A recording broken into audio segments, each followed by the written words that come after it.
আল্লাহ তাআলার প্রত্যেকটা কাজে কোনো না কোনো কারণ আছে। কাউকে তিনি দিয়ে পরীক্ষা করেন, কারো থেকে তিনি নিয়ে পরীক্ষা করেন। সুবহানাল্লাহ। অনেকের ছোটবেলায় বাচ্চা মারা গেছে না? বলেন না, অনেকের ছোটবেলায় বাচ্চা মারা গেছে না? এটাও আমাদের ভালোর জন্য। এবার আমার মা বলছে, বাচ্চার মা বলছে, ও ভাই এটা তুই কি বললি, তোর ভাগনা যেটা মারা গেল এটা আবার ভালো হয় কেমনে? এবার ইসলাম বলছে, ও মেয়ে, জীবন তো এই দুনিয়াটাই শেষ নয়, আরো জীবন তোর সামনে আছে। এটার তো শেষ দেখবি তুই, ওটার কোনো শেষ নেই। এটার সময় নির্ধারিত, ওই সময়ের কোনো সময় নির্ধারণ করা নাই। আল্লাহ দেখছেন তুমি জান্নাতে যেতে পারবে না, কিন্তু রব চাচ্ছে তোমাকে জান্নাত দিতে, তোমাকে ভালোবাসে তোমার রব। আইনের বিচারে তুমি জাহান্নামী, তাই তোমার বাচ্চাকে গুনাহ করার আগেই দুনিয়া থেকে নিয়ে আসছে, যেন সেই বাচ্চা হাসরের ময়দানে তোমার জন্য রবের কাছে সুপারিশ করে।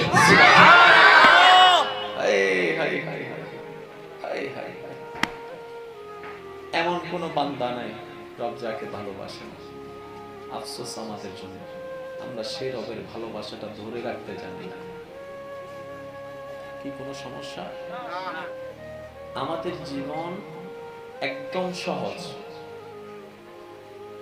সে রাস্তা ইসলামে আছে। আমরা আমাদের জীবন নিজেরাই কঠিন বানাইছি। আমরা প্রায় সময় একটা কথা বলি যে রব এটা করলা কেন? রব বলে যে আমি কিছু করিই নাই, তোরটা তুই ডাকছস যে। কথা বলেন না কেন?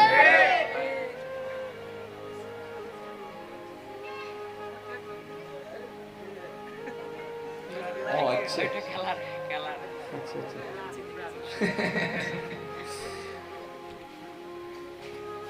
আমি কি বলেছি? আমাদের জীবনে যতই অসুন্দর অশান্তি সব আমাদের দোষে। একজন অসুখ সে জ্বলাই ফেলছে, বলতেছে আল্লাহকে, আল্লাহ তুমি এমন কেন করলা? আল্লাহ পাক বলে যে আমি তো তোকে এটা খাইতে বলি নাই। আজকে দেখেন ঘরে ঘরে অশান্তি আছে না নাই? সন্তানরা মা বাবার সাথে সন্তানের যে সম্পর্ক, ভালোবাসা, এরকম আর কোন সম্পর্ক থাকার কোন কথা আছে? আজকে দেখেন সেই ঘরের মধ্যে মায়ের সাথে সন্তানের মিল নেই। এটাও আমাদের দোষের কারণে। সব দোষ শয়তান সন্তানের নয়, সব দোষ সন্তানের নয়, কিছু কিছু দোষ মা বাবারও আছে। এবার আপনি বলবেন আমার মা বাবা, আমি আমার কি দোষ? আমি বলবো আমি আপনাকে অপমান কিংবা অসম্মান করার জন্য দোষ বলছি না, মাফ করবেন আমাকে। আপনি ছোটবেলা থেকে আপনার সন্তানকে নবীর আদর্শের কথা কি শিখিয়েছেন? বলে যে না, আমি তো ডাক্তার বানাবো বলে চিন্তা করেছি, পাইলট বানাবো চিন্তা করেছি, ওইভাবেই পড়াইছি। তো যেগুলা পড়াইছেন সেগুলার জিনিস তো আসতেছে, কিন্তু যেগুলা পড়ালে মা বাবাকে সবসময় চোখের উপর তুলে রাখতো সেটা তো আপনি শিখাইতে পারেন না। আপনি ছোটবেলায় বেস্টটা তুলে দেন না। বেশি আপনার সন্তানকে ওই মাদ্রাসার লাইনে পড়াতে হবে এমন তো কোনো কথা নাই। আপনার সন্তানকে যে একদম আলেম বানাতে হবে এরকম তো কোনো কথা নাই। অন্তত এতটুকু করেন না যেন সন্তান আপনাকে সব অবস্থায় শ্রদ্ধার সাথে রাখে। আপনার কোনো কথায় কষ্ট লাগলেও পিছনে এগিয়ে কান্না করলে অন্তত যেন আপনার চোখে চোখ রেখে বেয়াদবি যেন না করে। তাহলে আজকে এই পরিবারগুলো এত অশান্তির হতো না। তাহলে আমাদের কিছু ভুল আছে না নাই? ছোটদেরও ভুল আছে, বড়দেরও। জোরে বলেন না, ছোটদেরও ভুল আছে, বড়দেরও। আমার মুরব্বীরা হয়তো আমার সাথে একমত হবেন, আপনারা যখন ইয়ং ছিলেন, যুবক ছিলেন, তখন কিছু কিছু দাদা বাবা এমন ছিল, শুধু আইর হইল হইতু দাই আইর এন্ড পুরো এলাকা হাইলে, তখন কিন্তু বেয়াদবি ছিল না। একজনের ডাকে সব চুপচাপ, আর এখন ডাক দিলে উল্টা আরো বড় ডাক দেয়, তুমি কে বলা? এগুলো আমাদের দোষে হয়েছে। তাই এখন আপনি বলবেন ভাইয়া আপনি যে বলছেন ঠিক আছে মানলাম, ভাইয়া কথা বলেন না প্লিজ প্লিজ, একটু একটু আপনি আমাকে বলবেন ভাইয়া আপনি যে বলছেন কথা সব ঠিক আছে, কিন্তু সারা বাংলাদেশ তো আমার পক্ষে কন্ট্রোল করা সম্ভব না, আমি পাল্টাবো কিভাবে বলে তো আল্লাহ আপনার কারণ চেঞ্জ আসবে না। আমি শ্রদ্ধার সাথে বলবো বাংলাদেশ হয়তো পাল্টাতে পারবো না, পুরো চট্টগ্রাম, বরিশাল, সিলেট, নোয়াখালী, রাজশাহী হয়তো আমি পাল্টাতে পারবো না। আমি চাইলে হয়তো পুরো এলাকা ওয়ার্ডটা পাল্টাতে পারবো না, কিন্তু আমি চাইলে অন্তত নিজের ঘরটাকে তো পাল্টাতে পারবো। আপনার আমার ক্ষমতা হয়তো বাইরের ঘরের উপর নাই, নিজের ঘরের উপর তো আছে। আমি মা বাবাকে শ্রদ্ধার সাথে বলি অন্তত আপনার সন্তানকে ন্যূনতম এতটুক জ্ঞান, এতটুক বার্তা, এতটুক নলেজ দিয়ে দেন। নবী রাসূলের জীবনী সম্পর্কে শুনান, সাহাবায়ে কেরামের আদর্শ সম্পর্কে শুনান, আহলে বায়তের আদর্শ সম্পর্কে শুনান, আল্লাহর ওলিদের আল্লাহর প্রতি ভক্তি, শ্রদ্ধা, তাওয়াক্কুল কেমন ছিল এগুলো একটু শুনান। এই সন্তান কখনো আপনার সাথে বেয়াদবি করবে না। আপনি বুড়া হয়ে গেলে ওই বউ নিয়ে কখনো একা খাবে না। যতদিন আপনি বেঁচে থাকবেন আপনাকে চোখের উপর করে রাখবে। সুবহানাল্লাহ। এবার আমি আপনাদের কাছ থেকে একটা প্রশ্ন করব। এদুন মানুষ সত্য না ইদাই তো অন্য বাড়ি আর না নাই তো আচ্ছা এই নহয়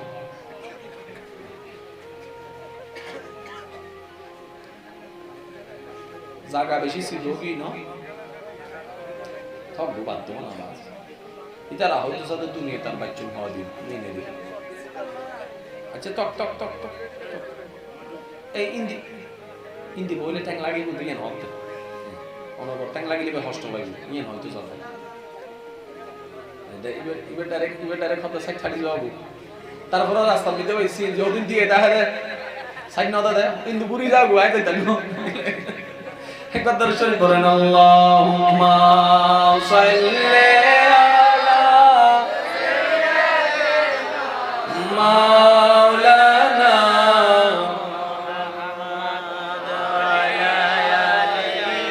সাইয়্যিদিনা মাওলানা মুহাম্মদ। আরে যে বিষয় দিয়ে জীবন নিকে যাইতে গেলি বহুত বাড়ি হতা তো ইল্লে লড়া সরা বললে কি নাই লড়ি যাইবো এত লাইন কেন বুড়ি একদিন জাতিকে যাই রাগুন নগরে নবুজন ভাল্লার হতা এখন জীবে তুললি যদি বারবার বেড়া কাইতে আইতি এর দিন না ইবে তিন যাইতো না এত লাই যা গুতাগুতি ইনশাআল্লাহ করে ফলাই আর জান পরাবার আর নয়। একবার বলেন মারহাবা মারহাবা নয় আরেকটু জোরে বলেন মারহাবা। আল্লাহ সকলের হাজিরি কবুল করুন। আল্লাহ পাক আমাদের সবাইকে প্রেমিক বান্দা বানার তৌফিক দান করুন। এবার ইমানদার ভাইয়ের একটা কথা বলেন, সন্তানেরও দোষ আছে, মা বাবারও দোষ আছে, ছোটদেরও দোষ আছে, বড়দেরও দোষ আছে, বউয়েরও দোষ আছে, স্বামীরও দোষ আছে, ছোট ভাইয়ের যেমন দোষ আছে বড় ভাইয়েরও দোষ আছে। আমরা সবাই দোষী, আমরা সবাই আসামি। কিন্তু মজার বিষয় কি জানেন, নিজের দোষ চোখে পড়ে না, মানুষের দোষ যত চোখে পড়ে। নিজের ফ্যান পাইটা গেছে এটা তো খবর নাই, কিন্তু মানুষের গঞ্জিতে একটা ছিদ্র হয়ে গেলেই পাইছে। যার কারণে আমরা আগাতে পারি না। তো আগাবো কিভাবে? আগাই দেন ওয়ালা আল্লাহ রহমানের রহমত না থাকলে আগানো যায় না। তো রহমানের রহমত পাবেন কিভাবে? রব্বে কারীম বলে তুমি আমার দিকে তাকিয়ে আমার বান্দার রাস্তা সহজ করো, আমি রব তোমার রাস্তা সহজ করে দিব। সুবহানাল্লাহ। তুমি আমার দিকে তাকিয়ে আমার বান্দাকে maaf করে দাও, আমি আল্লাহ তোমাকে maaf করে দিব। তুমি আমার দিকে তাকিয়ে আমার বান্দাকে দান করো, আমিও তোমাকে দান করা শুরু করে দিব। সুবহানাল্লাহ। প্রত্যেকটা কিছুর একটা নিয়ম আছে না নাই? আছে। এবার একটা আয়াতটা খেয়াল করেন, সমস্ত কিছুর মূলে কোরআন, সমস্ত কিছুর জ্ঞান কোরআনে। এই কোরআনটা কার কিতাব? আল্লাহর কিতাব। দিয়েছেন কাদেরকে? আমাদেরকে। তা আমাদেরকে কেন দিয়েছেন? যেন আমাদের জীবনটা অসুন্দর হয় না সুন্দর হয়? সুন্দর হয়। এবার আল্লাহ সেই কোরআনের প্রথম দিক দিয়ে কি শুরু করেছেন? আমাদেরকে শুরু করছেন আলহামদুলিল্লাহি রাব্বিল আলামিন। এতগুলো বিষয় থাকতে আল্লাহ প্রথমেই এনেছেন শুকরিয়ার কথা। সুবহানাল্লাহ। একটু মনোযোগ দিবেন। আল্লাহ প্রথমেই শুরু করছেন শুকরিয়ার কথা বলে। ইয়া রব, এতগুলো বিষয় আছে, আসমান, জমিন, গ্রহ, নক্ষত্র, সূর্য, হালাল, হারাম, অনেকগুলো বিষয় আছে। তুমি শুকরিয়ার কথা কেন আনলা? সর্বপ্রথম আলহামদুলিল্লাহ। রব বলে তোমাদের জীবনের ইন্টারনাল, এক্সটার্নাল, তোমাদের জীবনের প্রকাশ্য, গোপন, দেখা, অদেখা, সমস্ত জামিলা সমাধান এই একটা শব্দের ভিতরে আছে।